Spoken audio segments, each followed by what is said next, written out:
ശബരിമല സന്നിധാനത്ത് നിന്നും ഒരു വാർത്ത വരുന്നുണ്ട്. ശബരിമല സന്നിധാനത്തെ അനധികൃത താമസത്തിൽ പാലക്കാട് ചേർപ്പുളശ്ശേരി സ്വദേശി സുനിൽകുമാർ എന്ന സുനിസ്വാമിക്കെതിരെ ഹൈക്കോടതി ഇന്നലെ രംഗത്തെത്തി. 10 വർഷമായി ഈ ഡോണർമാർ കൊടുക്കുന്ന റൂമുണ്ടല്ലോ, അവിടെയാണ് അതിഥി മന്ദിരങ്ങൾ ഉള്ളത്. ആ റൂം കൈവശം തുടർച്ചയായിട്ട് വെക്കുകയും മാത്രവുമല്ല ശബരിമല ശ്രീകോവിലിന് മുന്നിൽ പോയി എല്ലാ സമയത്തും അദ്ദേഹത്തിന് തൊട്ട് മുന്നിൽ പോയി തൊഴാനുള്ള സൗകര്യമൊക്കെ ഒരുക്കി കൊടുത്തിരുന്നു. ഇത് നിയമപരമായി അനുവദിക്കാനാകില്ല എന്നാണ് ഹൈക്കോടതി പറഞ്ഞത്. ശ്രീകോവിലിന് മുന്നിൽ ദർശനത്തിന് പ്രത്യേക പരിഗണന നൽകുന്നതും അവസാനിപ്പിക്കണം. പ്രത്യേക പരിഗണന ഒരു ഭക്തനുമില്ലെന്നാണ് കോടതി ഇന്നലെ പറഞ്ഞത്. വിവരങ്ങളുമായി സന്നിധാനത്ത് നിന്നും അർജുൻ മട്ടന്നൂർ ചേരുന്നുണ്ട്. Arjun Mattannur, very good morning. എന്തായാലും സുനിസ്വാമിക്കിനി പ്രത്യേക പരിഗണന കിട്ടില്ല എന്നത് ഏറെക്കുറെ ഉറപ്പായി കഴിഞ്ഞിരിക്കുന്നു.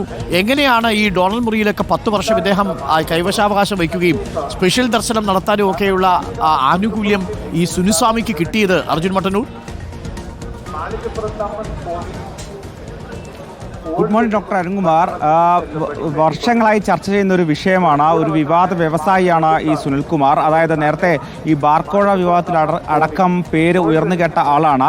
നേരത്തെ ഈ KM മാണിക്ക് പണം നൽകിയെന്ന് പറയുമ്പോൾ ആ പണം നൽകിയ ആൾ, ഈ ബാർ ഉടമകൾക്ക് പണം നൽകിയ ആൾ എന്ന് പറയുന്ന ആളാണ്.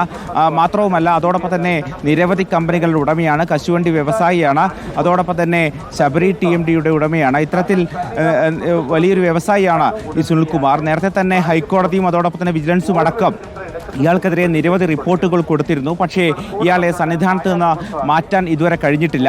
ഈ നട തുറക്കുമ്പോഴൊക്കെ തന്നെ സുനിൽകുമാർ സന്നിധാനത്ത് ഉണ്ടാകും. ഏറ്റവും മുമ്പിൽ, സോപാനത്തിന് തൊട്ട് മുമ്പിലായി തന്നെ ഇദ്ദേഹത്തെ കാണാം. സാധാരണ ഡോണർ റൂം എന്ന് പറയുമ്പോൾ ഓരോരുത്തർക്ക് സന്നിധാനത്ത് ഒരു കെട്ടിടങ്ങൾ നിർമ്മിച്ചു നൽകാം. ഇത്തരത്തിൽ നിർമ്മിച്ചു നൽകുന്ന കെട്ടിടത്തിൽ ഈ നിർമ്മിച്ചു നൽകുന്ന ആളുകൾക്ക് നിശ്ചിത ദിവസം താമസിക്കാൻ കഴിയും. 4 ദിവസം സൗജന്യമായും, വർഷത്തിൽ 4 ദിവസം സൗജന്യമായും 10 ദിവസം പണം നൽകിയും ഈ സ്വന്തം നിർമ്മിച്ചു നൽകുന്ന മുറികളിൽ കഴിയാൻ പറ്റും.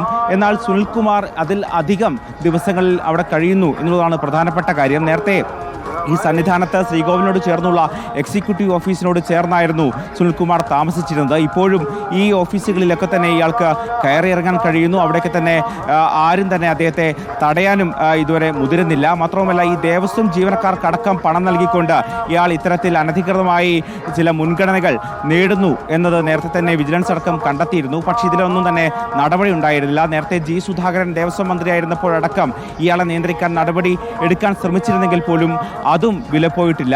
എന്തായാലും ഇപ്പോൾ വീണ്ടും ഹൈക്കോടതി ഇടപെട്ടിരിക്കുകയാണ്. ഏറ്റവും പ്രധാനപ്പെട്ട കാര്യം, ശബരിമലയിലെ നിത്യപൂജയ്ക്കുള്ള സാധനങ്ങളടക്കം എല്ലാ സാമഗ്രികളും വാങ്ങി നൽകുന്നത് ഈ സുനിൽകുമാറാണ്. ഇത്തരത്തിൽ ഇതിന്റെയൊക്കെ തന്നെ പ്രിവിലേജ് കൊണ്ടാണ് ഈ സുനിൽകുമാർ ഇത്തരത്തിൽ എല്ലാ സന്നിധാനത്തില്ലല്ലോ അല്ലേ? അതൊക്കെ സന്നിധാനത്തിൽ ദേവസ്വം ബോർഡിനൊക്കെ വാങ്ങി കൊടുക്കാവുന്നതേ ഉള്ളൂ. അപ്പോൾ ഇതൊരു കാരണമായി പറഞ്ഞു എന്ന് മാത്രം. മറ്റു കാരണങ്ങളാവാം. നേരത്തെ പറഞ്ഞതുപോലെ ദേവസ്വം ബോർഡിലെ പല തൊഴിലാളികൾക്കും ഇദ്ദേഹം എന്തെങ്കിലുമൊക്കെ കൊടുക്കുന്നുണ്ടാവാം. ആ ആനുകൂല്യങ്ങളാവാം അദ്ദേഹത്തെ അവിടെ കൊണ്ട് നിർത്തിയിട്ടുണ്ടാകും. ഒരു സംശയം, ഈ ഡോണർ മുറി ഈ സുനിസ്വാമിയുടേതാണോ? പുള്ളി തന്നെ നിർമ്മിച്ചതാണോ?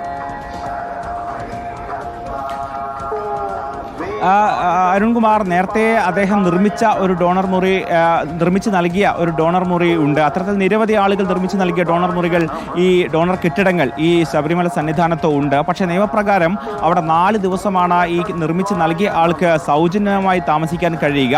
അതോടൊപ്പം 10 ദിവസം പണം നൽകിയും താമസിക്കാൻ കഴിയും എന്നാണ് നമ്മൾ മനസ്സിലാക്കുന്നത്. പക്ഷേ അതിലധികം, അതായത് ശബരിമലയിൽ നട തുറക്കുന്ന എല്ലാ ദിവസവും സുനിൽകുമാർ ഇവിടെ ഉണ്ടാകും. അദ്ദേഹത്തിന് പ്രത്യേക പരിഗണന ഇവിടെ ലഭിക്കാറുണ്ട്. സന്നിധാനത്ത് അകത്ത് കയറാനും അതോടൊപ്പം തന്നെ ശ്രീകോവിലിന് തൊട്ട് മുമ്പിലിരുന്ന് പ്രാർത്ഥിക്കാനും അദ്ദേഹത്തിന് കഴിയും. ഏറ്റവും മുൻപന്തിയിൽ തന്നെ അദ്ദേഹത്തിന് പ്രാർത്ഥിക്കാൻ കഴിയും.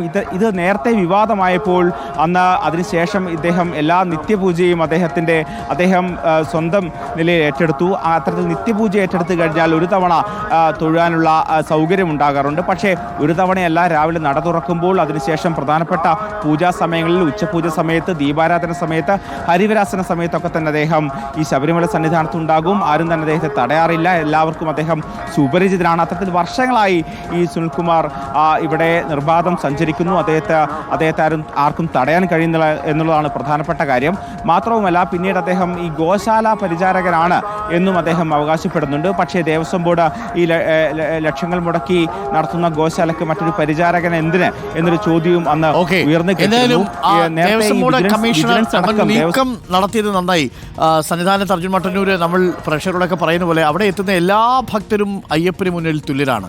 അതിലൊരാൾ ഇന്നയാളാണെന്നോ അയാൾ സ്വർണം പൂശിയ ആളാണെന്നോ അയാൾ വ്യവസായി ആണെന്നോ ഒന്നും അയ്യപ്പന് മുന്നിലില്ലല്ലോ. എല്ലാ മനുഷ്യരും ഒന്നാണ് എന്നതാണ് ആ സങ്കല്പം. തത്വമസി എന്ന് പറയുന്ന ആശയം തന്നെ അത് തന്നെയാണ്. എല്ലാവരും അയ്യപ്പന്മാരാണ്. അതുകൊണ്ടാണ് അയ്യപ്പൻ സ്വാമി എന്നൊക്കെ നമ്മൾ വിളിക്കുന്നത്. അവിടെ എത്തുന്ന സമയത്ത് ഒരാൾക്ക് പ്രത്യേക പരിഗണന കൊടുക്കുന്നതൊന്നും ശരിയല്ല. പലപ്പോഴും നമ്മൾ മണിക്കൂറുകളോളം ക്യൂ നിന്ന് വരുന്ന ഭക്തന്മാരെ കണ്ടിട്ടുണ്ട്. അപ്പോഴാണ് ഒരു ചങ്ങാതി 4 ദിവസം മാത്രം കൈവശം വയ്ക്കേണ്ട മുറി 10 വർഷമായിട്ട് കൈവശപ്പെടുത്തി വയ്ക്കുക.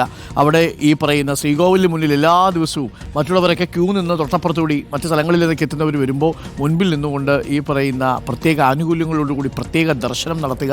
അതിനുള്ള സഹായങ്ങൾ അവിടെയുള്ള ചില ദേവസ്വം ബോർഡിലെ ഉദ്യോഗസ്ഥന്മാരും തൊഴിലാളികളും ഒക്കെ ആയിരിക്കും ചെയ്തു കൊടുക്കുന്നുണ്ടാവുക. എന്തായാലും അതിന് പിടിവീണിരിക്കുന്നു. സുനിസ്വാമി ഇനി വരി നിന്ന് തൊഴുതാ മതി എന്നാണ് ഹൈക്കോടതി പറഞ്ഞിരിക്കുന്നത്. എല്ലാവരും തുല്യനാണ് കേട്ടോ സുനിസ്വാമി. അതാണ് ശബരിമലയുടെ പ്രത്യേകത. തത്വമസി എന്നല്ലേ, അത് നീയാകുന്നു. ആരാകുന്നു? അയ്യപ്പനാകുന്നു. അവിടെ ആരെത്തിയാലും അവരെല്ലാവരും തുല്യനിലയിലുള്ള മനുഷ്യരായിത്തീരുന്നു എന്നതാണ് ആ സങ്കല്പം തന്നെ. അപ്പോൾ പ്രത്യേക ആനുകൂല്യങ്ങൾ എടുക്കാൻ ശ്രമിക്കുന്നവർക്കൊരു താക്കീത് കൂടിയാണ് ഇപ്പോൾ ഹൈക്കോടതിയുടെ വിധി എന്നുള്ളത് നമ്മൾ ഓർമ്മിക്കുകയാണ്. അർജുൻ മട്ടന്നൂരാണ് സന്നിധാനത്ത് നിന്നും എത്തിയത്. അപ്പോൾ പ്രിയ